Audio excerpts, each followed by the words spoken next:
sealed matches, progression matches, and memes. This show has it all. Welcome to the Seal of Prog-richalcos. Hello and welcome to episode 16 of the Seal of Prog-richalcos. Last episode we trounced Tobias's legendary Flame Lord deck with our fiends and gadgets, putting the series scores to myself on 115 and Tobias on 75. With 40 points differentiating us, Tobias selected to ban 2 cards, one of which I'm pretty happy about if I'm being honest, because it's won games for both of us, and that is Brain Con. This card has been a perennial problem. I think both of us have 3 of this card, and I've been playing 2 in most of my decks, and it just steals games so frequently, so good to see this card go. And I am also losing Torrential Tribute from my collection, another really powerful board wipe that only I had access to. Of course, Tobias still has 2 Lightning Vortex, but I'm not complaining. It sounds like you are. Anyway, let's move on to today's set, Legendary Collection 3, Yugi's Wild. Now, this set is a who's who of broken DM good stuff. It's just got all the stars here, like it's such a powerful set. I'm so hyped to open it. Contain your enthusiasm. There's so many just cool cards that we can build interesting decks around from here. We get 1 rare of pack, 1 super, 1 ultra, and 1 secret, and we're doing 20 packs, so we're going to get a fistful of cards here. But looking at the rares, you get all stars like Warrior Lady. Somebody once told me the world is gonna roll me. Even DD Warrior is pretty good. Assailant as well is a nice card too. Catapult Turtle, of course, I wouldn't mind getting a couple more of these for Magical Scientist. Relinquish is another really good ritual monster, and we've got a couple of decent rituals already for our Chaos Ritual deck, so it'd be good to pick this card up if we can. Some Dark Magician cards here, maybe less relevant, like Sage Stone and Dark Magic Curtain. Monster Reincarnation is a really cool card, just be a fun pickup here. It enables a few good things, and obviously just being able to recur a monster from the grave back to your hand can be really good, especially when we have lower quantities of monsters than sort of traditional. Us is hyped for them because he loves his tunes. I'm not too bothered about them. Sacred Phoenix of Neptys would be funny. Dragon Master Knight is a fun fusion. Reinforcement of the Army, I don't actually think we have this card, so this would be really cool anytime we want to play Warriors. Just being able to pull a level 4 or lower out from the deck is great. Sakuretsu Armor, we might actually finally get a couple of copies of this card, maybe we can unban it. In the secret rares, you get mostly sort of anime staples in DMG, D-Mock, Exodia, Blader. This is really nice actually for competitive Yu-Gi-Oh! Well, for people that like to play old school competitive Yu-Gi-Oh! Because this was the first set where you got the recruiters in sort of any form of shiny finish basically, so you got all the recruiters here as secret rares. So if you're playing GOAT format or another historic Yu-Gi-Oh! Format, just having access to holographic copies of these cards is really cool. I like shiny things. Obviously you get Sangan as well, Sinister Serpent's pretty cool. You get the other Forbidden One cards here. I'm not sure exactly how either of us are with our Exodia pieces, but it would be cool if we could end up playing one of those decks. BrainCon banned, as I said. Change of Heart would be really cool. None of us have had this card before. Same with the Dark Hole and the Graceful Charity. This was previously only in, I think, the starter deck Joey. Harpy's Feather Duster as well is another insane card should either of us pull. Raigeki obviously is great. Mirage of Nightmare, I'd love to try this card, especially if we can pull a couple of Mystical Space Typhoons. Just having access to reliable quick play spell tap removal will be insane. Compulsory, I think we've got 3 of Mirror Force. Imperial Order, I think Tobias still has 2 of this card. I don't know why Tobias hasn't been using this. Maybe he worries that the downside is too great for him, but like he can always just not pay the 700 life points. Bit strange that I haven't seen this card really. Torrential Tribute just banned. Solemn Judgment though, that would be an insane pool to pick up, just being able to negate anything, to just say no man is such a good card. Ultra rares, we've got what, like Breaker, Gauze, some of the Gravekeeper's cards. I think this does mean we are a little bit anachronistic here because Descendant and Recruiter were way later down in sort of mid to late 5Ds where they actually did give the Gravekeepers a renaissance, so having access to them early here could lead to some spicy decks. Spirit Reaper also is a good card. I don't think either of us had this card before. Just being able to rip cards from the hand and not being able to be destroyed by battle makes him a very worthy include in a lot of Chaos decks. Morphing Jars, funny. Summon the Monk is a great card as well. It can just allow us to pitch useless spells to summon out powerful cards from the deck. Heavy Storm, Minecon, Monster Reborn, Royal Tribute for the funny Gravekeeper stuff. Dust Tornado, don't even think we have any copies of this yet. So yeah, there's just so much here. And then in the commons, I mean, there's 119 of them, so the chances that we actually pull what we want is very low. Like obviously you've got all these dark retrains that came out in Phantom Darkness. Fingers crossed we actually don't pull too many of them, because we'd ideally like to wait until late GX when the darks probably take over the game. Taking our jobs, marrying our women. But it would be kind of cool to see how these cards could fare without Dark Arm Dragon obviously being the power card. Green Baboon's funny, the Horus line is cool, Manju, I think we've got 3 of this card but we might only have 2, so it would be good to buff out our collection there. The Creator's hilarious, What Upon, classic Dark Master Zork, BLS and Magician of Black Chaos for the ritual stuff.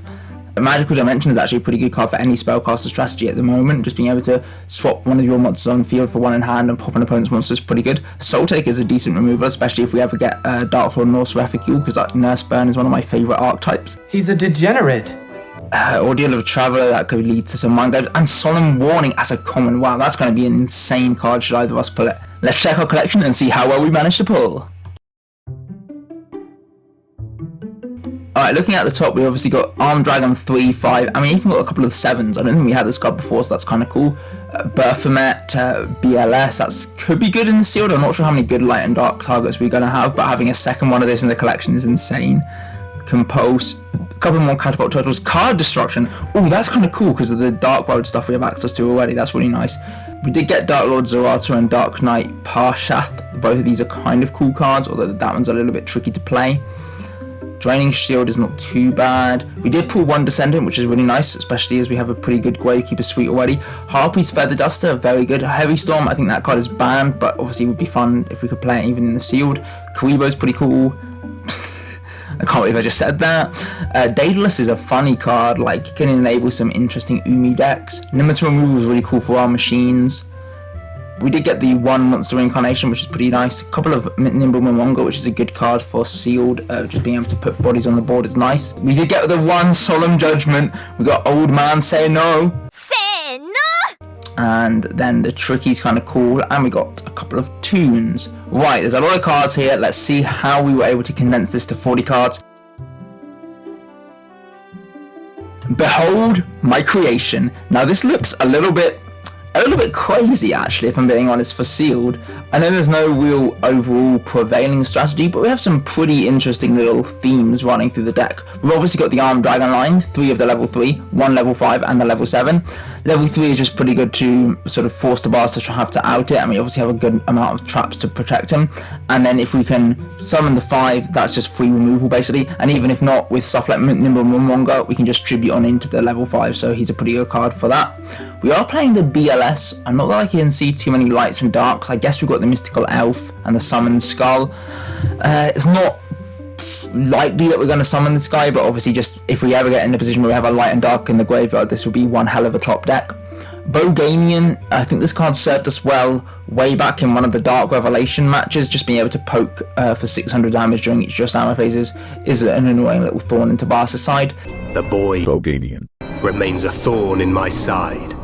DD Warrior is pretty good, just if it battles an opponent's monster, it just banishes that monster and himself. Flying Kamakiri can float us into the Armed Dragon level 3, Kuribo can installate some damage, Mystic Swordsman level 2 just clears any face down defense position monster for free, and then we've got the Triple Momonga as tribute fodder.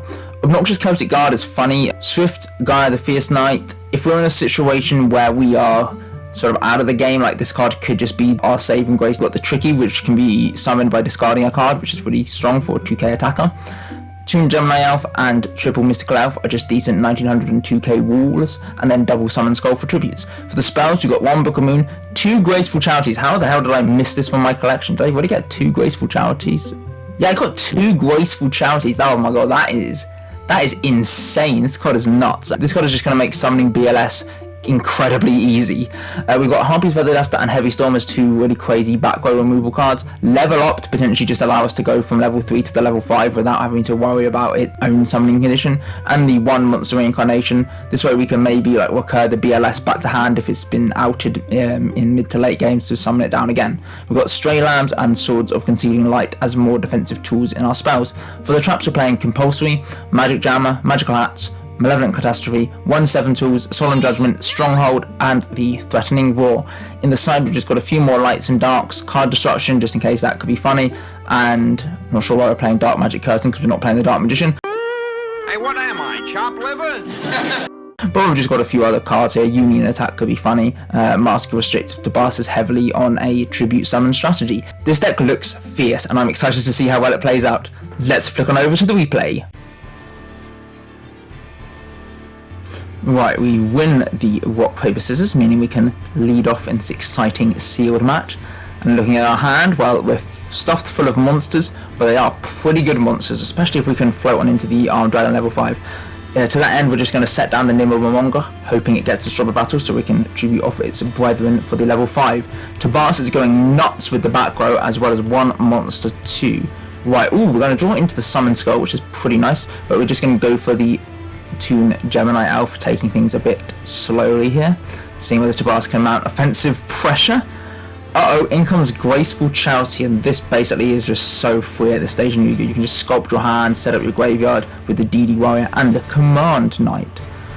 And the DD what the hell's going on? Oh, we're discarding the DD Assailant to special the Tricky, and then I assume you mean you wanted to use the Man-Eater bug there. You might as well pop one of my monsters before. Yeah, okay, he's going to use the Man-Eater bug to pop my set monster and then bring down the Basta! Blader. Well, that is a pretty annoying play. We are going to go for the Magical Hats here, try and protect our Toon Gemini Elf by pulling 2 spell traps out from our deck and putting them in our monster zone as face down monsters. We're going to pick the Swords of Concealing Light and the Monster Reincarnation here. Not quite sure why I decided to pick those two, because they're some of our better ones. So we're going to put them all down and shuffle them up. Woo! Shuffle, shuffle. Susquehanna shuffle, huh? Huh? And now Tabas is going to attack and clear the Monster Reincarnation. So battle phase ends and we lose our Swords of Concealed Light, but we are able to keep the Toon Gemini Elf on the field, which is what we wanted to do. So we're going to flip over the Gemini Elf. Honestly, as much as I would like to make a tribute monster, there's no point when Blade is just too strong. So we're going to go for the DD Warrior, attack on in, and the Mirror Force! Oh, the punish! Oh, we're going to be taking a lot of damage if Tabas draws another monster. Oh, and well, at least this is one monster that when somebody goes to defense mode, so thankfully we're not going to be taking the Summoner Monk damage, but that is a cool card. That enables a lot of interesting decks at this stage in Yu-Gi-Oh! Right, Book of Moon, oh, God, that's... I guess we're going to have to use it eventually. We're going to summon the Armed Dragon level 3, just sort of be intimidating with this guy and try and bait Tabas into attacking. Yeah, there we go. We can go for the Book of Moon, set down the Blader.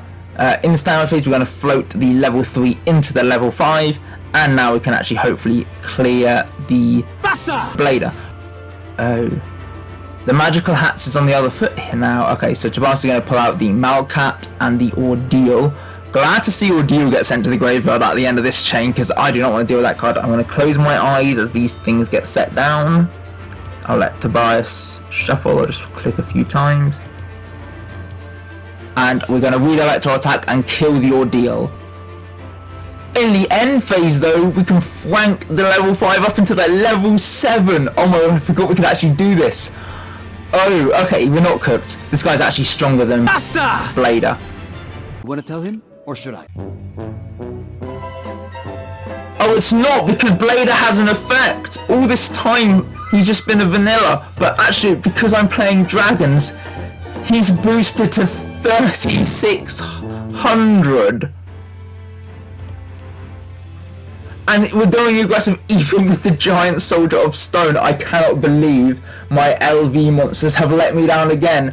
The Blader is too strong. Oh my gosh, okay, we are seriously out of this game, and now he's at 4100. Oh dear. Thankfully the Mystical Elf is able to protect against the Giant Soldier of Stone.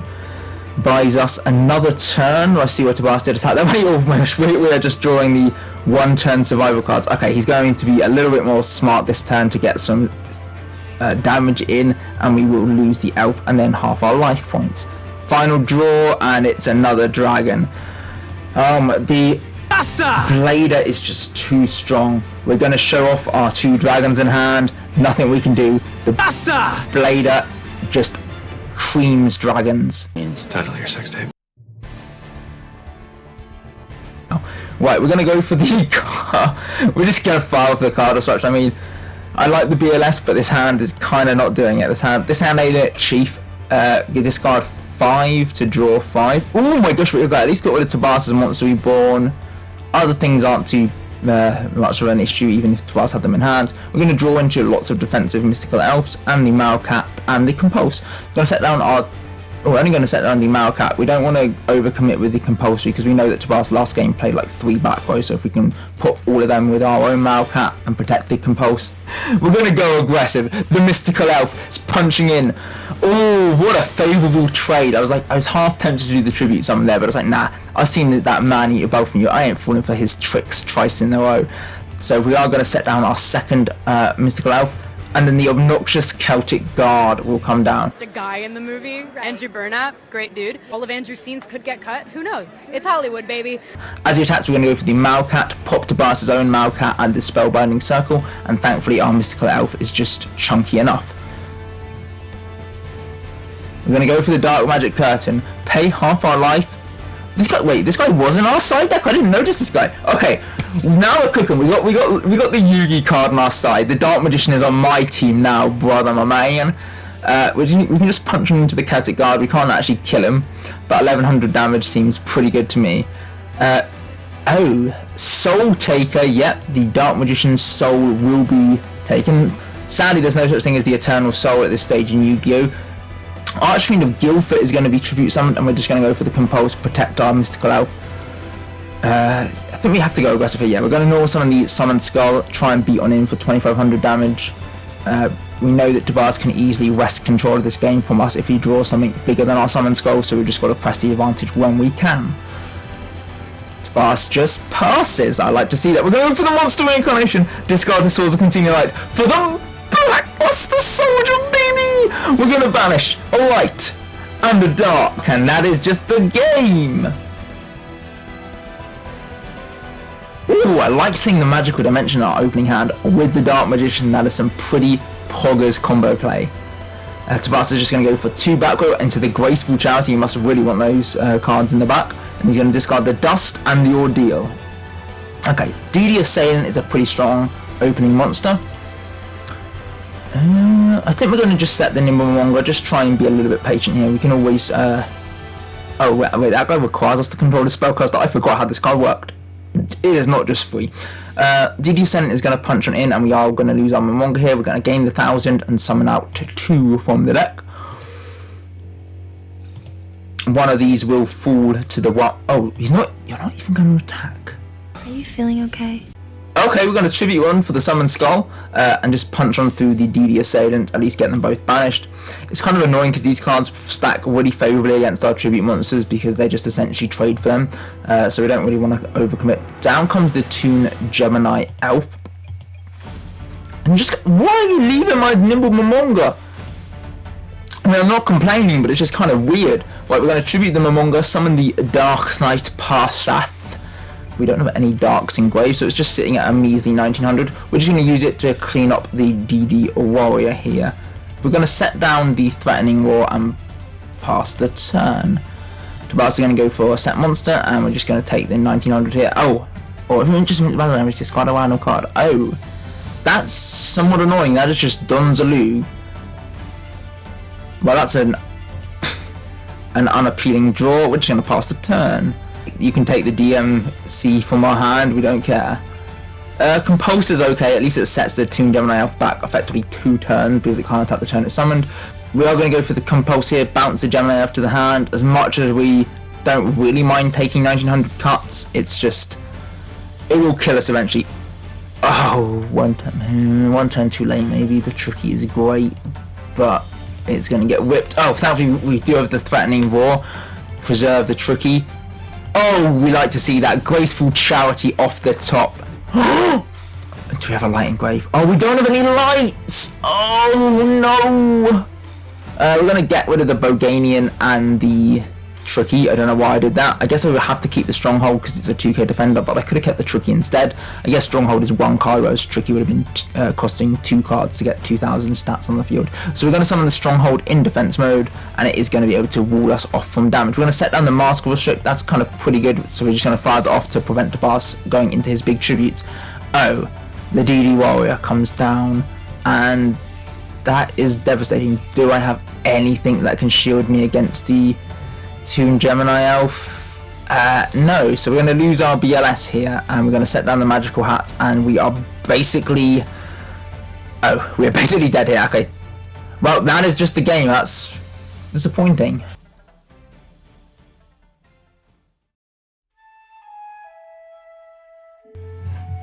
Our first progression deck looks a little bit familiar to a deck we piloted a couple episodes back, but now it's even stronger thanks to the triple copies of Mother Grizzly presenting Des Frog. You say that like it's such a good thing. Well, double Aqua Spirit, this card is just good at being able to mount additional offensive pressure, and the battle swapping position can actually be pretty effective. We've got triple BL's Frog. This card actually benefits from having the Tadpole in the grave, which obviously we want to get them into the grave as quickly as possible to stack up our Des Frogs, so actually having another kind of offensive beast is funny. Got obviously the triple Des Frog, the win con of course. One Jinzo, we are playing Mobius because we are playing a water deck. Triple Mother Grizzly, 3 Poison Draw Frog, 3 Tadpole, and triple Treeborn Frog. This card is actually really sick in a way, even though we are playing the field spells, but in general a lot of the cards we've got here don't stick around on the field, so hopefully this card can be used to recur and then summon down the powerful tribute monsters in either the Des Frog or the Jinzo or the Mobius. Triple ALO, double creature swap, we can just use this to trade Poison Draw Frogs or Tadpoles for Tabas's actual good cards. Triple Des Croaking if we want to live the meme dream. 1 Graceful Charity, this can be a good way of getting the Tadpoles to the graveyard without having to summon them, which is really handy. 1 Harpy's Feather Duster. Bizarre that we have access to this card even though Heavy Storm is banned. I guess Tabas must have also pulled a copy, otherwise I think we probably would have just mutually banned it for both of us. I've got the Pot of Greed, the Premature, and double Terraforming. We are playing Solemn Judgment and then triple Spiritual Water Art Owie, another good way of using up these useless Tadpoles for some measurable advantage. We are playing in the side a very specific card designed to counter Tabas's own Graceful Charity, and that is the Gravekeeper's Watcher. So this is a really niche hand trap that I don't think has seen any play in real competitive Yu-Gi-Oh, but I read this card in my collection and I think it's actually a pretty good counter to Graceful Charity. So during another player's turn, when your opponent activates a spell trap card or monster effect that would make them discard a card when it resolves, you can send this card from your hand to the graveyard to negate the activation, and if you do, destroy it. So essentially, if Tabas is playing Graceful Charity and activates it and I have this card in hand, I can just discard it to negate the Graceful Charity, so no draws, no discards. You get nothing! So hopefully this can have some measurable effects on some of our game plans if we see that Tabas is playing the Graceful Charity. Obviously I think we must have limited this card too, because otherwise we should be playing 2 in the main deck, but that's just crazy. Even at 1 this card is insane. We are also playing the Polys in the side in case we ever want to go for the meme dream and summon the D3S Frog. Tobias is going to win the coin toss and go in first.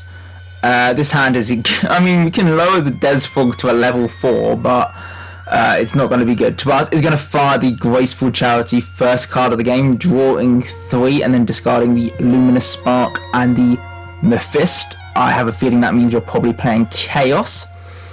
And passes. Okay, that suggests to me you've got some potent Chaos monsters in hand and you don't want to commit when I've got nothing on board. We're going to set down the Tadpole. And yep, he meets with the Mystic Tomato. No Run of Extermination is absolutely killer. We're going to lose all 3 of our Owies here, which is... I don't know why we didn't lose the 3rd one. Apparently we're just cheating here. We're going to lose 2 Owies and not the 3rd one. Tadpole will die to the Mystic Tomato, and we are able to grab the last 2 Tadpoles from our deck. We're doing a lot of deck thinning, but very little duel winning here. We're going to go for the Terraforming, grab us the ALO. Oh, we're going to go for the ALO, and it's going to get Magic Jammered out of here. Oh, that's potent. We're going to set down the Tadpole. There's nothing else we can actually do. I guess we could have summoned the Aqua Spirit, but that wouldn't have been too effective. Oh, Air Knight Parshath plus the Luminous Spark. Disaster! That is 2,400 to the Dome and 3 draws, and the Upstart as well, even more draws. At least we're going to gain back 1,000 life points. Pot of Greed, what is going on? Tobias is just going ham. He's down to 25 cards in deck. Right, okay. Sets down 1. Ooh, we've drawn the Graceful Charity. That's pretty good for us. We're going to fire it off, drawing 3, and then we're going to discard the Tadpole and the Aqua Spirit. We're going to banish 1 Aqua Spirit for the other. Oh, we're going to tribute for the Mobius, but bounces 2 cards as the Ring fires off and pops the Mobius. Quickest blast of the Mobius theme I've ever heard there. Right, Air Knight pass is a problem, so we're just going to pass the turn because we can't do anything else, and we're going to take the 1900 again. Tobias is going to keep on drawing, and eventually he's going to... This was competent chaos, Tobias, until you played the Unhappy Girl. How is that card still in your deck? Right, we're going to go for the Des Frog, and now Tobias. We still don't know how this card works. That wasn't a tribute summon, that was a normal summon. I'm learning in real time. It's using tools. It's learning, Angela. It's learning. Run! That is not how this combo works. We are just going to be able to clear the Air Knight Parseth though, thanks to the little attack boost. So, you know, Des Frogs, he's still croaking on in here. He's still doing stuff. Okay, the creature's up. I mean, I didn't expect you to be playing that. That's in my deck, Tobias. Why are you playing that? Okay, here comes the Dark and the Light out of the grave, and Chaos Sorcerer is summoned. And that is the game once they just attack the Unhappy Girl. Okay. Well, we learnt a valuable lesson there, that this deck, at a fundamental level, does not work. It's broken. We also learnt, though, that Gravekeeper's Watcher is mandatory as a side deck include. Pretty annoying to draw 2, but it'd be hilarious if I can negate a Graceful Charity here. We're going to set down the Tadpole as well as the Spiritual Water Aoi. Oh, nice card, Tobias. Get wrecked, idiot. The Gravekeeper's Watcher saw that coming a mile off, and it says, "No, you shall not be having any charity today." I see all. Nobleman is fine. We're going to lose the Aoi. Actually, we're going to fire the Aoi, at least get some value from this Tadpole, and pitch the Shining Angel from Tobias's hand. Tobias passes, which is... We're going to get offensive with the Watcher. Yeah, we're going to get offensive with the Watcher. Watcher will come down and heal a nice 1,000 here, putting Tobias down to 7k, and we're just going to pass the turn. This deck is atrocious. Upstart, cool. I'll gladly have an extra 1,000 life points. This deck definitely needs it. And Witch is just powerful enough to beat the Watcher. Witch beats Watch. And we're going to take 100. If we don't draw a monster, we are basically out of it. Yeah, the Aoi is useless, which is going to pass. Pot is fine. Oh. Pot is not fine, Tobias. Take it back. You're not allowed to have Pot. Witch grabbing Witch. Fine. Parshath can just attack on in for the big 2400, and we'll net Tobias yet another draw. This deck is just insane. The card advantage is nutty. That's funny. We're going to go Harpy's Feather Duster, clear the back row. Oh, get Magic Jammed, fair enough. You want to preserve the Luminous Spark, I get that. We're going to go Treeborn Frog. Creature Swap! You're going to have this little Froge body, boy. I'll take that Air Knight Pathfast to the bank and kill my own frog. I'll draw into the Des Frog from the battle, and then in main phase 2, which can pass the turn. Graceful Charity. Unfortunately, we didn't keep the other Watcher. Also, I thought we mutually limited this card, Tobias. We had a deal. Right, Tobias is going to draw 3 and discard. What the hell? Discard Waterpon. And only real men use Waterpon. And the creature swap. Okay, a light and a dark are getting banished, and here comes the Chaos Sorcerer. Easily banishes your own Air Knight Pathfast, and then the Shining Angel can rip on in for a seething 1900. Oh my god, this deck is atrocious. What am I gonna do? We get our Treeborn back, which is funny. We're just gonna set down to pass the turn. Okay, Witch is annoying. You're gonna go for the battle. I thought you were just gonna try and banish my guy. I guess we'll lose a Treeborn Frog here, and then we're just gonna take. Is this game 23, 19, 42?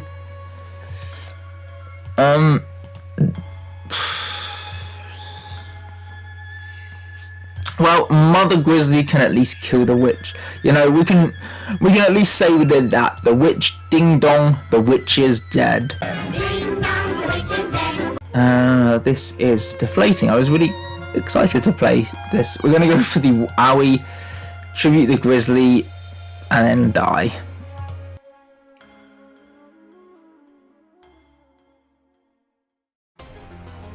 Alright, you may have flayed my frogs, Tobias, but how will you fare against this Dark World Chaos? Am I supposed to be impressed? This deck looks fierce. We of course are playing our double BLS, as well as the triple Thunder Dragon as our main light engine. For the darks though, we just got everything here. We got triple silver, we got double brow, double bronze, triple beige, double Azure, and the double Scar as a searcher, along with one Jinzo and the Mobius for the rest of our monsters. Spell wise though, we've got triple Dark World Lightning. This is a really good way of getting our Dark Worlds to the grave and hopefully proccing their effects, as well as disrupting Tobias's back row. Triple Gateway to Dark World, this is a great recursion tool. Graceful Charity. This card can just boom, steal the game. We can just like discard silver, brown, beige, and just overwhelm Tobias with this. Is going to be insane. I can't wait to see how this card plays with the Dark Worlds. One Harpy's Feather Duster, the Pot of Greed, Premature Barrow, and the Upstart. I'm not sure why we aren't playing the card destruction that we pulled. Like, that would be a really insane pick here. Oh well. We are playing double Dark Deal. Hopefully we can use this to change Tobias's powerful Graceful Charities or Pot of Greeds into our own hand ripping, as well as 2 7 tools, the Solemn Judgment, and then 2 Forces of Darkness to complete the trap lineup. Okay, looking at this only hand, we got the Thunder Dragon access. We can shuffle a couple of lights into the grave straight away. Pot of Greed is pretty nice to see, especially if Tobias is just going for a humble 2 back row. Ooh, silver is nice. We're going to go for the old Thunder Dragon shuffle, get 1 out of the deck, get the 2nd out of the deck, and grab the 3rd to the hand. We're going to go for the Pot of Greed, draw into the Mobius and the Dark World Lightning. I guess we might as well fire off the Dark World Lightning here. We're going to pick one of Tobias's back rows. Oh, the counterplay. You pulled the MST. I gotta flip my MST, which pops your card and therefore stops the effect. It means that we don't get to discard a card with Dark World Lightning because this card is dumb. Right, we're going to set down our 2 Dark Deal and summon the Brow. We're getting a bit desperate here. Brow, punch on in. Hopefully we can get some good damage in here. At least if Tobias is not summoning monsters on turn 1, maybe he's bricked on spell traps. A boy can hope. What? I was like, maybe you're playing the King's Knight, Queen's Knight combo, but then like you didn't even pull the fusion. What are you doing? Queen's Knight will get summoned, and yeah, I mean she's big enough to out the Brow. Sure, we'll take the 100 life points here. I mean, I actually can't beat her with everything that I've got going on. We're just gonna pass. Hopefully, we draw into something good. Oh, yeah, okay, I thought she was going to get Tribute for the Jack's Knight here. Okay, Air Knight Parshath though. Oh, maybe this is just like light good stuff. Maybe lights with the King's Knight engine in. Alright, we're going to take a whopping 1900 here. This card is going to be like your MVP of the episode, Tobias. Maybe the MVP of the series. When you play Air Knight Parshath, your win ratio has been so high. So Tobias is going to draw and pass. Who would have thought card drawing was good? Right, there is a round in which we set the Brow, but we're just going to get hit by the piercing damage, so we're just going to pass again. Shining Angel comes down, and this is going to be another huge chunk of our life points gone in an instant. 3,300 down. Tobias will keep on drawing. Please, okay, Gateway is, well, it's not even that good. This is not going well at all. We're just going to set the Gateway and pass. Where's all my level 4 lower cards? This is miserable. Oh. I'm gonna lose to Queen's Knight. Gonna cry? Yeah, we're gonna take. I mean, I don't think there's a way I can. Yeah, even with the Gateway, there's no way I can survive that gamut of attacks. Why didn't you play a normal spell, Tobias? I wanted to discard silver, go crazy. Yeah, that was severely underwhelming. Right, game 2, we're going to elect to go first. Hopefully we can mount some more of an offensive threat here. Okay, we've obviously started in the Duty Well already, which is a good card. And the Zor is pretty nice to see. Thankfully we can go for the Thunder Dragon, just get 2 of these cards out of our deck. Load up on the lights, and we obviously have both our BLSs for pretty strong follow-up. We're going to normal summon the Zur here. I figure this card is a pretty good level 4 lower because it requires Tobias to have both the Shining Angel and the Luminous Spark to out, and then it will set up our BLS anyway, so that's pretty good. Shining Angel gets summoned. Luminous Spark gets activated. I'm a mind reader, Tobias. I know exactly what your plays are going to be. You had another vision. Shining Angel is going to clear the Zur, and we are going to take a paltry 100 here, and Tobias is going to pass. Lovely. We're going to go for the Banish the Light, Banish the Dark, summon out BLS, our big boy, and I think, just so we don't have to deal with whatever line you end on with the Shining Angel, we're just going to banish this boy, get him out of here, and then we're going to summon the Zur and get offensive with him. Really nice here is if we lose Zur, we just have access to BLS again, so we're feeling pretty confident here, even against something like a Lightning Vortex. King's Knight, okay. King's Knight will be summoned, and we will lose the Zur here. Please have no back row. Please have no back row. Oh my gosh. Oh my gosh, you're about to get absolutely wrecked of us. We're going to banish another Light and Dark, go for the BLS. BLS, BLS, BLS. Boom.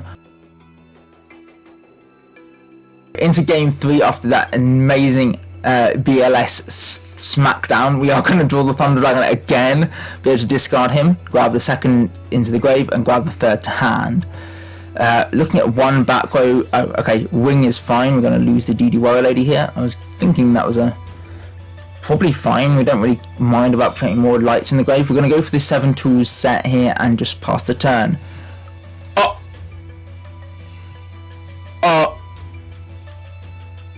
Well, I'll be the creator. I am your creator! Okay. So Tobias is going to be able to discard the Jack's Knight to bring back the Incarnate. And this is like all my life points. They're just gone.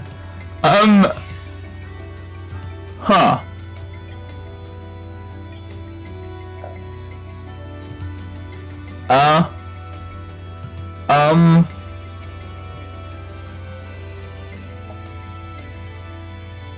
Wow, I mean that was a very quick game 3. Losing to the creator.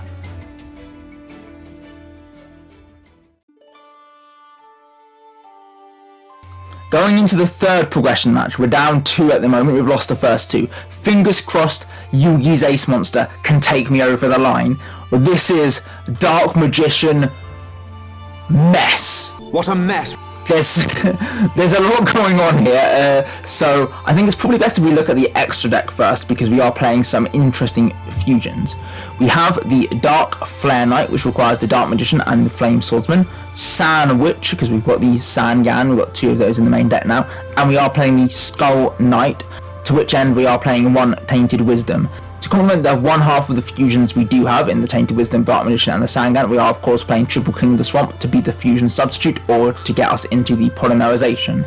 Because we are playing Dark Flare Knight and we pulled the Mirage Knight from Legendary Collection Yugi's World, we've had to plug this guy in. So if we somehow manage to fusion summon the Flare Knight and it gets destroyed by battle and sent to the graveyard, we can special summon the Mirage Knight from the deck. And essentially if it battles a monster, it gains attack equal to the monster it's battling, and then at the end of the turn, after it attacks or was attacked, it gets banished. So for one time only, it's a monster removal. So it's not a very good card, but it's a funny card, and that's why we're playing it. To complement also the Dark Magician, we're playing the Sorcerer of Dark Magic. Why not? If we get in a position where we have Dark Magician on the field and we have one of our big spellcaster fusions, we can tribute them both off, summon the Dark Magic, who, once a turn, it's a Trap Negate, which is pretty insane. We are playing 2 Skilled Dark Magician because we've got a number of spells that we can just use whenever to hopefully enable this guy to become tribute for the Dark Magician. We are playing the Tricky. I'm not really sure why, because its level isn't high enough for the Sorcerer of Dark Magic, but maybe it's just like a good card. It's a spellcaster, why not? There's no logic in this at all. We're somehow also squeezing in 2 Chaos Sorcerer. We could have played the BLS here because we are playing some amount of Lights and Darks, but Chaos Sorcerer actually has the synergy where we can banish a monster, then tribute him for the Sorcerer of Dark Magic, whereas the BLS is a warrior, so that's why this card has made it in. We are also playing the Jinzo to round off our monsters. For the spells, we have a lot of them. We've got the Dark Magic Curtain that's going to enable us to pay half life points to summon the DM directly from the deck. Diffusion Wave Motion, if we have the DM or one of the fusions on the field, this can allow it to just attack every monster once, which is funny. Graceful Charity, just to basically dump loads of our cards in the hand to the graveyard. Help us with the dust as a background removal. Last Will because we are playing 2 Monster Gate, so in an ideal world we can summon Sangan, Monster Gate him off, summon like something crazy from the deck, get a card to hand thanks to Sangan's effect, and then Last Will and summon something even crazier from the deck. And then we've got the Monster Reincarnation to recur our monsters from the graveyard to our hand, double My Body, double Nova Man, Painful Choice just to dump, I don't even know what we're really dumping here, lots of things really, double Poly, Pot, Premature Scapegoat, double Smashing Ground, Upstart, and the Solemn Judgment. This deck is a complete catastrophe. Okay, this hand is about what you can expect. 2 unplayable Nomi monsters and a Smashing Ground and Solemn Judgment. Tabas is going to go for the Terraforming, grabbing the Luminous Spark directly to the field. And Unhappy Girl, okay, at least it's not that big a threat initially. How great, another monster we can't play. We're just going to set down the Solemn Judgment past the turn. You can't do anything to us, Tabas. We're Yugi here. We got the heart of the cards on our side. Thankfully Tabas isn't summoning anymore, and we're just going to take the 900 from the Unhappy Girl. Honestly, this could have gone a lot worse. Another unusable card. Things are going swimmingly. Okay, Shining Angel is going to come down, and we are now going to start to take quite a bit of damage each turn. That's 28 damage gone. We're going to Smashing Ground, get rid of the Shining Angel, and then we're going to set down the Scapegoat. That can insulate us a bit. But I'm realizing it's a pretty double-edged sword if Tabas gets to Air Knight Parshath, which, with Graceful Charity, he is sure to find. He's going to discard the Creature Swap and the Creator. Down comes the Queen's Knight, sure. And we're going to go for the Scapegoat and just summon out 2 tokens here. Our turn, and Painful Choice is fine. We could just hopefully get some bad cards out of our deck, maybe get a Light and Dark in the Grave so we can summon the Chaos Sorcerer. We're going to go for the RML, the Tricky, the King of the Swamp, the King of the Swamp, and the King of the Swamp. I think we're giving up on the Fusion Dream here. Tobias is going to give us the Royal Magical Library. I mean, that's a challenge. I don't think I have a way to get 3 spells on the field, so it's just a 2k defender. But actually, it's not a 2k defender because of the Luminous Spark. It's actually a 1600 defender. Well, it's a monster. No, this isn't real. King's Knight is going to get summoned, and because the Queen's Knight is on the field, Jack's Knight can get summoned from the deck. Game over, man. Game over.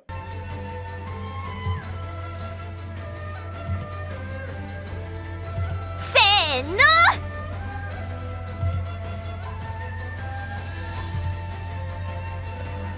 Oh my gosh, okay. At least I'm not getting humiliated that badly. Even though it probably will still lose the game, we are solemn judgmenting that King's Knight. We are not letting you have your moment, Tobias. Denied! Sit down! We will lose the RML and a Scapegoat token, leaving us with 1 and praying for the heart of the cards here. Skilled Up Magician. Is there anything we can do with that? I guess we can set him and just hope that we live to next turn so we can summon the Chaos Sorcerer. But how likely is that? I don't think that's too likely. We're going to go for the Skilled Dark Magician. Oh, okay, you're going to ring me. I don't mind that. We're going to lose the Dark Magician, put us down to 250. Just what I like to be, channeling the spirit of Yugi when all hope seems to be lost, and he has a light and dark in the grave. You know what's coming next to us. We're going to banish the light. We're going to banish the dark. Bring forth the Chaos Sorcerer, and use him to banish your unhappy girl.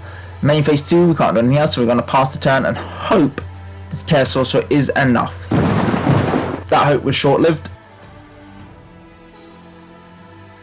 Great, another completely unusable hand. We're going to go for the Painful Choice here. Send down Sangan, RML, King of the Swamp, and King of the Swamp. At least this way we can hopefully get a light or dark in the graveyard or in rotation to pass. It's going to give us the RML.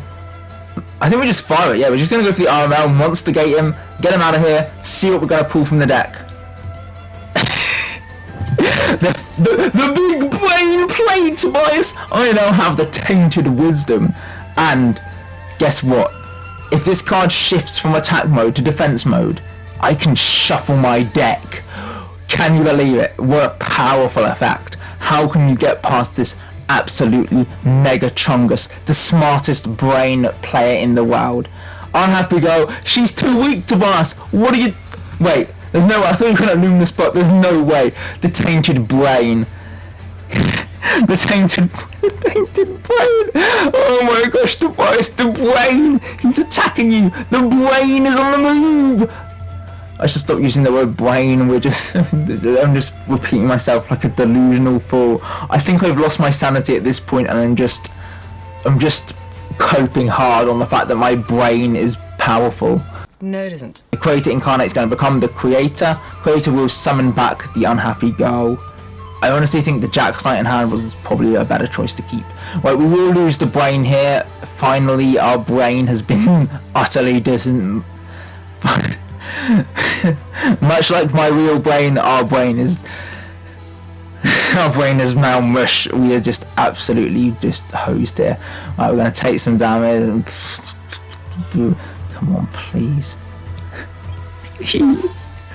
Oh, we have the Light and Dark Engrave. Come on, Chaos Sorcerer, come to the field. We're going to banish that creator. We can't have him summoning more things. And hopefully now we can stabilize a little bit. But my god, this is going poorly. Oh, we got the Lightning Vortex. Sure. Discard more Jack's Knight. What do you need him for? Oh, flippity doodahs. The Air Knight Parshath is going to rumble my jimmies. We're going to take 1900 here, and Tobias will draw our turn and give me a monster, please. Well, that is effectively a monster. It is also effectively terrible when the Parshath just nets 3 draws from it, but it's the only way we stay in the game, buddy. We're going to go for the Scapegoat here. Unfortunate, but we kind of have to, so we're just going to summon out 2 tokens and take 1900 damage as Tobias keeps on drawing. Smashing Ground is great. We can clear the Parshath, and then we're just going to have to sit on these 2 tokens. Oh, fun. You didn't need to do the Lightning Vortex, Tobias. That is just insult to injury. Fine, we'll take the 1900. You happy? We have 1 draw left in us. Well, he ties it. Actually, this card is kind of crazy. We can get rid of the Air Knight Parshath here and hope. We're on cope. Oh. I guess we just know Tobias this. Right, 3 progression decks done, 3 progression matches lost. Can our 4th one give us the ray of light we need? Let us see. This is what it looks like when a man is pushed to desperation. That's right, we are playing Uria, Lord of Searing Flames.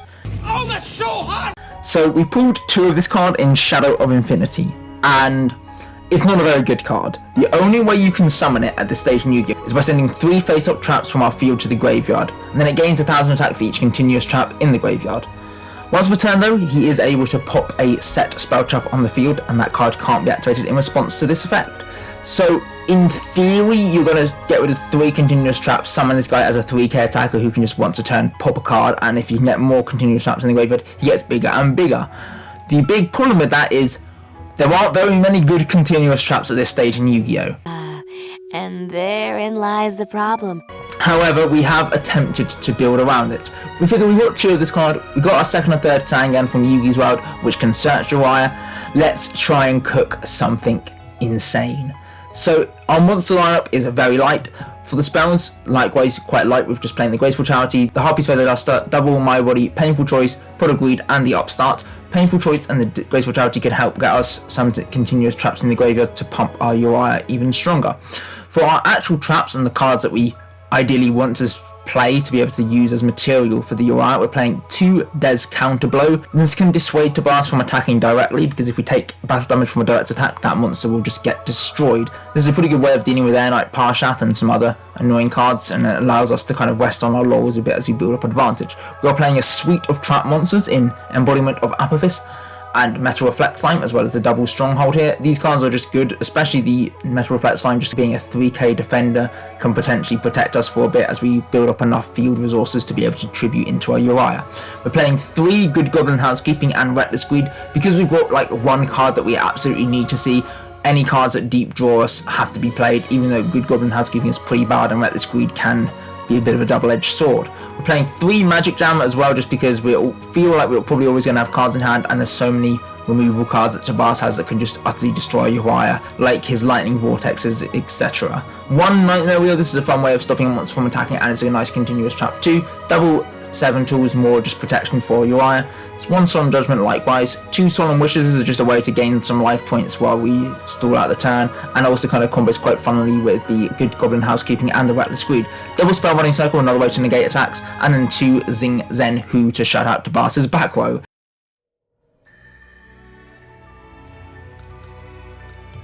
Well, we have a pretty good hand at being able to establish multiple continuous traps. Tobias is going to go for the pot, draw 2 into the terraforming. What are we getting this time? Gaia Power. Okay, we're dealing with the Earths. That's probably an easier deck for me to face than the Light, so I'm not too upset about that. Giant Rat is big, followed by the Graceful Charity. Just a deep draw now is insane. Tobias is going to discard 3.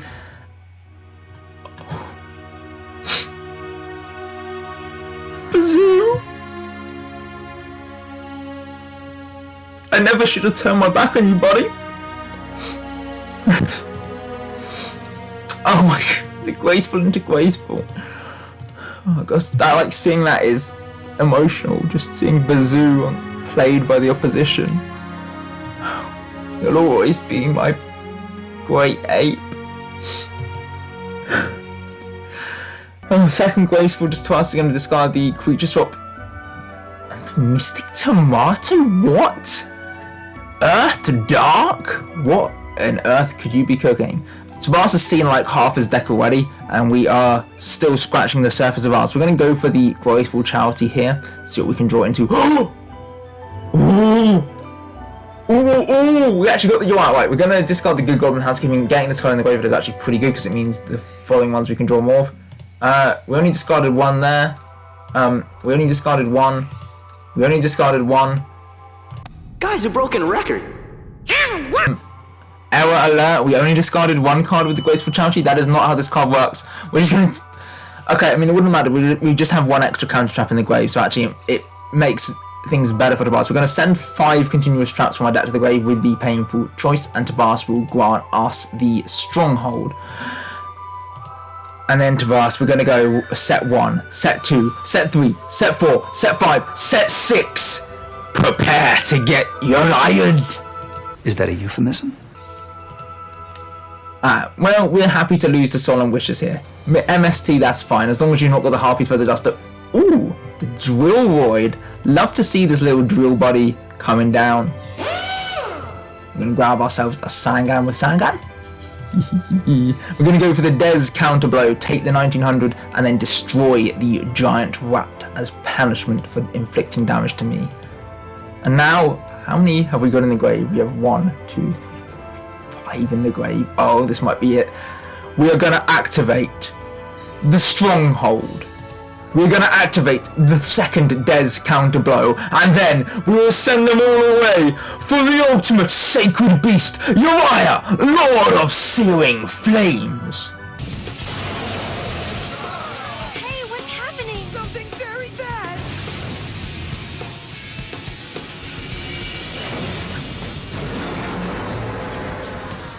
Oh, on second thought, maybe I don't need to see it up close. Now, this boy is huge. 1, 2, 3, 4, 5, 6, 7. He's on 7,000 attack, Tobias. Pair that with the Sangan, and this would be an OTK if you didn't have a monster on the field. Thankfully, though, your Drillroid is able to put up a bit of opposition, as he's going to take 5,400 here. Wait, 4,900, sorry, for getting the Gaia Power Boost, and then another 1,000 from the Sangan poking on indirectly. What hope do you have against the Uria in your hand now? Lightning Vortex? Yeah, No sweat. We got the Magic Jammer. We're going to discard the Harpy's Feather Duster, protecting our cards. Hehe, that's what I thought. Which will grab Tobias Hyper Hammerhead. Okay, that's a pretty good out, but I guess I have to attack into it defensively, so I've got to find a way to deal with that. It's a bit of a problem. Sangan will punch on in. I guess actually Gaia Power lowers his defense by 400, so Sangan should be able to run it over. So that's not a problem whatsoever. Yeah, I think you realise your mistake there, Tobias. Yes! Yes! Uria! Uria! Ba-ba-da-da-da-do-do! Into game 2. Come on, the Kingdom of Uria. Let's win another one. We can do this. We can do this. We can do this. Oh my god, this deck just never misses. We've got our 3 continuous traps. We've got the Gravekeeper's Watcher to counter the Denied, Tobias! Graceful Watcher. He'll be watching your every move. He'll be negating that graceful charity. Okay, you're gonna have the terraforming though. That's fine. Grab the Gaia Power, which is fired off along with a set monster. Our turn, well, we're going to set down 3 and summon out the little Sangan boy. He's a little Sangan that could punch in. Cha-cha! Ooh! The Mystic Tomato is strong enough to withstand our little beady boy's attack. And he's going to go vertical. We will lose a Sangan here. Fine by me, because Sangan will grab us another Sangan. And you probably know what that means. You probably know that means I have the Uria in hand. Are you ready to lose again? We'll activate the Solemn Wishes, gaining 500. We'll activate the Upstart Goblin, gaining another 500 as we draw deeper into our deck. And then I'll set down 1 back row and 1 monster and pass the turn. All that build up and no payoff. Giant Rat is summoned and he's getting buffed by the Gaia Power. We'll happily lose our Sangan here and grab from deck to hand the 3rd Sangan. Then we'll activate the Metal Reflex Slime, summoning down the big 3k defender. In the main phase 2, Tobias is going to...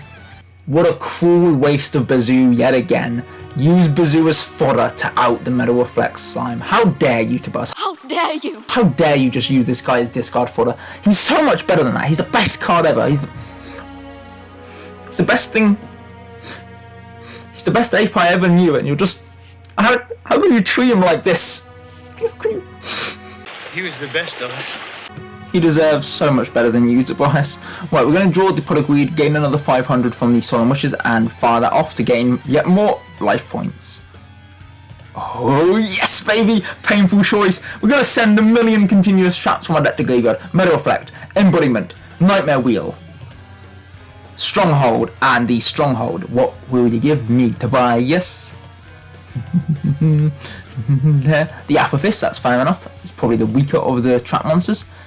And we're going to set down the Sangan and set 2. We're just trying to assemble, hopefully, our sort of spell trap removal before we bring forth the Uria as a sort of just absolute massive chungus. So I was going to set 1 more. So we're going to go for the Zing Zen Hu. This is exactly what I was waiting for. Those 2 back row cards are now completely iced out of the game. We're going to lose the Sangan here, and Sangan will grab us. The Gravekeeper's Watch. That's actually kind of cool. If you draw your other Graceful Charity to us, the Watcher be watching you. Oh, and then we're just going to summon the Metal Reflex Slime to protect us from the Mystic Tomato. Our turn, we're going to gain 500 from the Solemn Wishes. Half of this is funny here, but like both the back row are Zing Zen Hood anyway. We're going to go for the Reckless Greed, draw 2. Pretty good. Gain another 500, up to 10,500. And set down 1, pass the turn. God, we're taking this so slow. To pass the turn and set monster, pass the turn. We're obviously skipping our draw phase here. We're going to go for the 2nd Solemn Wishes and the Embodiment of Apophis, summon these guys out, and then tribute those 3 to bring forth Uria, who is at a whopping 1, 2, 3, 4, 5, 6, 7, 8,000 attack points.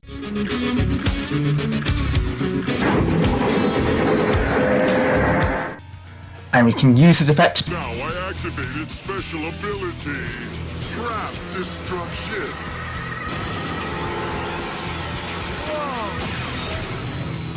To start chipping away at Tobias' back row. The Magic Jammer falls, and Uria can deal 6,600 damage in. Oh my gosh, this guy is beastly. Pass the turn as Tobias grabs the Witch.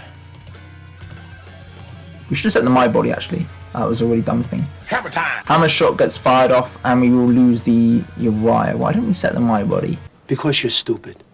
Our next turn, we are not drawing because of the Reckless Greed, and we're just going to end the turn. Tobias is going to go for the Pot of Greed, draw 2, pass. Right, we're back to drawing. We're going to set down the Magic Jammer, pass the turn. Tobias just passes our turn. Well, there's another Uriah. We're going to pass. The ring is going to get fired. We're going to go for the My Body here. That seems really strange. We should have saved up for the Uriah. What am I doing? I'm just misplaying like crazy now. Hyper Hammerhead.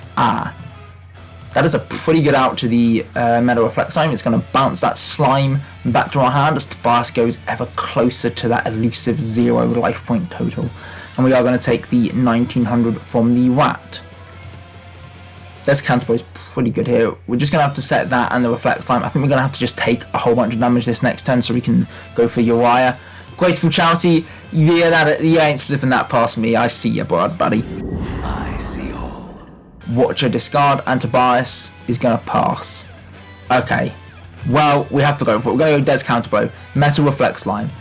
Tribute these 3 for the Uriah! Uriah! Finish him with Hyper Blade! An unstoppable 1,000,000 attack points. That is over. Yes. Uriah.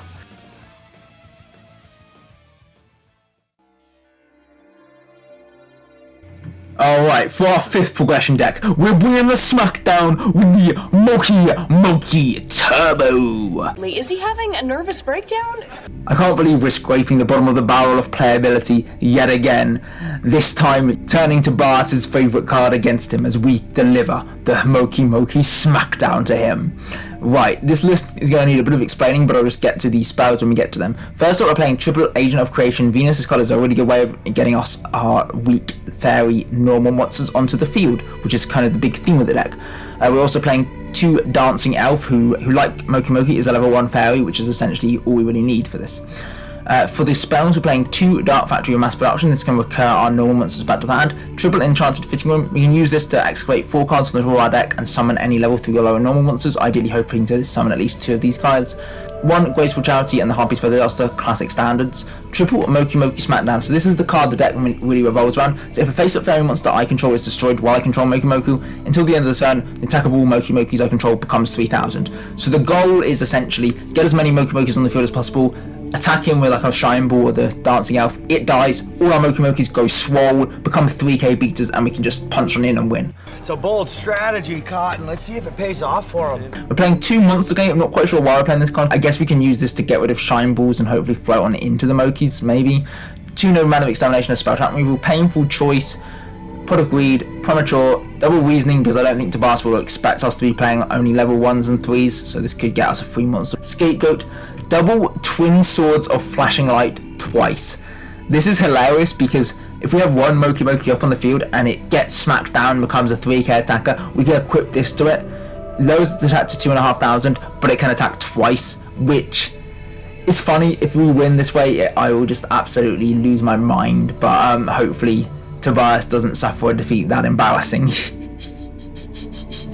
We're playing the Upstart Goblin, of course, double Phoenix Wing Blast, 1 Solemn Judgment, and 3 the League of Uniform Nomenclature. With this, we get to pick one of our level 2 or lower normal monsters and summon as many monsters as possible from our deck with the same name. So if we control 1 Mokey, this allows us to summon the other 2 from the deck and helps get us to the point where Mokey Smackdown actually becomes a reliable win con.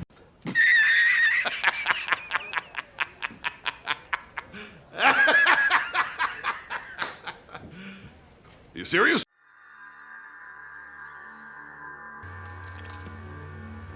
Well, this is a hand. I'm going to fire off the reasoning immediately. Tobias is probably going to call 4. Unsurprising, really. We do get to summon our Venus for free, and then we're going to sink 1,500 of our life points away to summon 3 Shine Balls from the deck. So we want to tip our hand this early? Yeah, let's tip our hand. We're going to go for the painful choice, Tobias. We're going to send the Mokey, the Mokey, the Pot of Greed, and the League of Uniform Nomenclature. Probably give us the League because that's a useless card. Yeah, gives us the League. I don't know why I didn't find like a 5th card that actually could have been relevant, like the Nobleman. Oh, then we're going to go for the Dark Factory, recur back 2 Mokeys to hand. And then we can set down the Solemn and the League and pass the turn. Oh, we might have a chance. We're living our prayer, baby. We might have a chance against the Ritual deck. Sonic Bird is going to be summoned and the Incandescent Ordeal. You didn't learn your lesson last time, Tobias? Well, the Mokeys will be happy to deliver it again to you. Incandescent Ordeal is going to get fired off and send you, and Sonic Bird will be used to bring forth the Flame Lord. Upstart Goblin is a pretty free way of getting one counter on him. Followed by the Pot of Greed. If you get a third one, we're actually in dangerous territory here. Okay, thankfully no third one. We're going to lose our Venus here, take a nice 800 damage here. Do we win? Mokey. Goodness me! That's not a monster, it's a marshmallow! He's so cute! Like a great big fluffy pillow! Makes me want to take a nap! You know, now that you mention it, me too. I think we might... Well, we might not...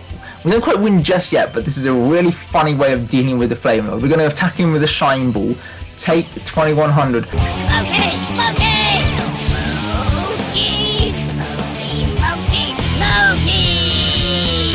Becomes swole, making himself 3k to be able to dispatch this Flame Lord with ease. And we're going to pass the turn. Is that 3k permanent? Oh no, it's just until the end of the turn. Okay, so it's back down to 300. Manju's going to be summoned and fetch to pass another Incandescent Ordeal. Okay. Okay, 3 cards gone for the Flame Lord. That seems pretty bad value to me. We're going to go for the Solemn Judgment on the Ritual spell. Call of the Haunted. Fine. I think you would have kept the Ritual material cards that you discarded for that with Solemn Judgment, I think. Alright, anyway, he gets revived with the Call of the Haunted. We're going to lose the Mokey here. We are now too low to be able to use our Shine Balls aggressively. Can't use the Enchanted Fitting Room. Oh no, Noki. Okie dokie, that's okay, let's go into game 2. Oh my god, this hand is nuts. We got all the spells that do all the things. We're gonna go for the Grace. That was a bad choice to do Graceful first. I guess it doesn't really matter too much actually given what we drew. We're gonna discard the Dark Factory and the Fitting Room. We're gonna go for the Venus. Summon our 3 Shine Balls for the cost of 1500 life points. And then we're gonna Monster Gate one away. Okay, mill into our other Venus. Sure, I'm gonna set down 2 and pass the turn. Sonic Bird will pick up the Ordeal. And we will lose the Shine Ball here. Ooh, our turn, and we've drawn twice. But we don't think we can use it. We're just going to go for the battle for the Venus. At least Venus is able to clear the Sonic Bird and we can do a little bit of damage. And we can do some damage with the other Venus. Tobias is going to set 1 and pass. Okay, we're actually going for it. We're going to go for the Nobleman here. Go to Tobias' run, remaining back row. It's in my body. Sad to see that go. We're going to go for the Reasoning. Tobias is probably going to call 1 here. I guess not. We get the free Mokey. We don't have a way to make his attack 3k, do we now? We're going to go for League and summon out the second Mokey from the deck. And let's get on with the Mokey Smackdown. Bam, bam, bam, bam. It's just that easy! Mokey, win! Right, can we take the match? Right, we're going to put fast forward on finally for the 3rd game. Whew, okay. Looking at opening hand, it's pretty good with a lot of draw power. I've got the Venus to pass. There's also a lot of draw power with the Graceful and the Pot. He's going to summon out. You're still playing the spell kind of stuff. I thought maybe you'd remove that. He's going to summon out the Manju, Search of Flame Lord. We're going to go for the Venus here, summon out 3 Shine Balls. Then we can start hopping on in with our Pot of Greed. Upstart. We can then go for the Painful Choice, mill 5. Tobias is going to give us the Smackdown. That is our win con. Why did you give us that? We're going to Monster Gate, mill a whole bunch of cards into the Dancing Elf, and then we're going to go for the Venus over the Manju. Tobias is going to summon the second Manju, grab the Incandescent Ordeal, which is going to be able to fire off now to make his Ritual Monster, which is obviously strong enough to clear the Venus, and then the Manju will clear the Mystical Shrine Ball. We're going to go for the Legal Nomenclature. This is my overture to Bars. I'm going to activate 2 Smackdowns. We're going to turn everything vertical. Shine Ball, attack on into the Manju. I'll take the 900, and then this is a moment that will haunt your nightmares forever.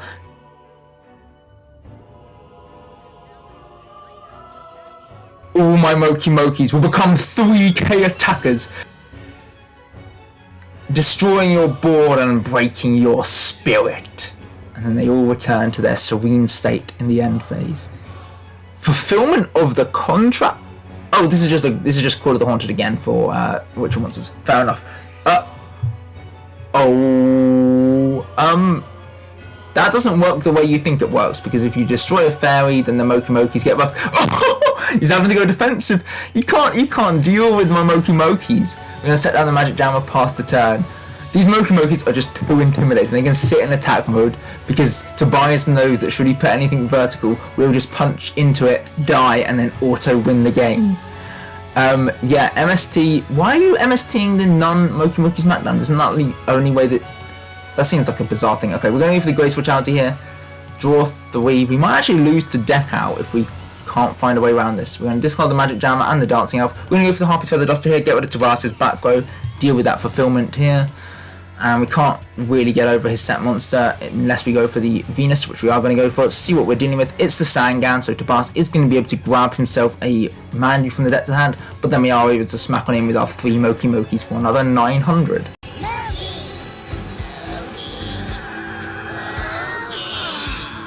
Tobias just sets down a monster and passes. We're going to go for the twice, give it to our Venus, so it goes down to 1100. We're going to attack twice and win the game. The Mokeys, they did it. The Mokeys did it, boys. Mokey and Uria. Who would have thought those would be the 2 cards that won me the matches?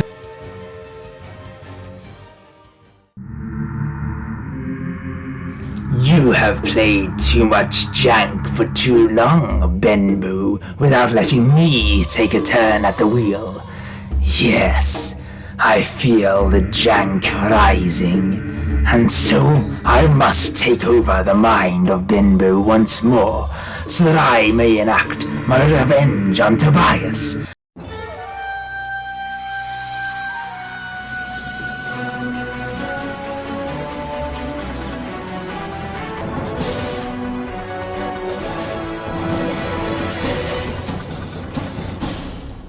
Presenting Magical Scientist FTK. This time, we will steal Tobias's soul with this most powerful first turn kill ever conceived. Ooh, very scary. Draw all you like, Tobias. It won't make a difference once my turn begins. My turn. I draw, and I'll set down 3 cards in my back row, along with 1 monster. I'll pass my turn.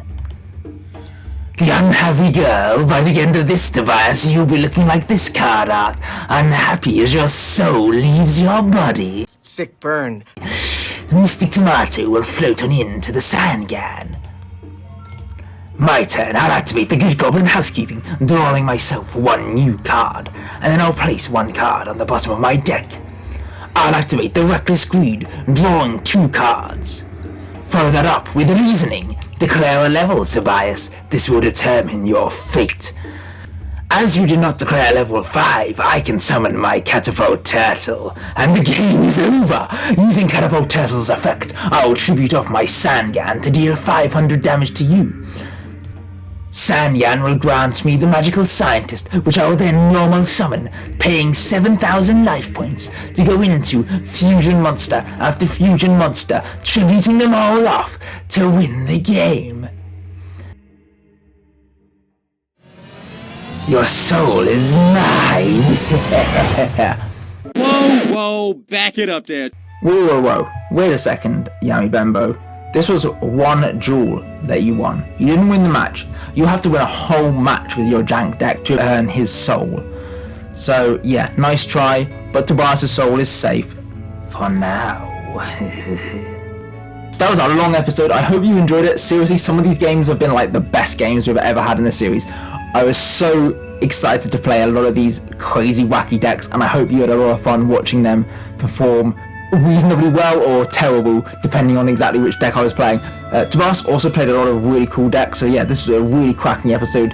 End-to-end stuff, really good fun. Next episode, we'll be opening Enemy of Justice as our main core set, and then to go alongside it, we're opening Duelist Pack 1 and 2 as our sealed side set. Thank you very much for watching. Do please subscribe, and I'll see you in the next one. Bye bye.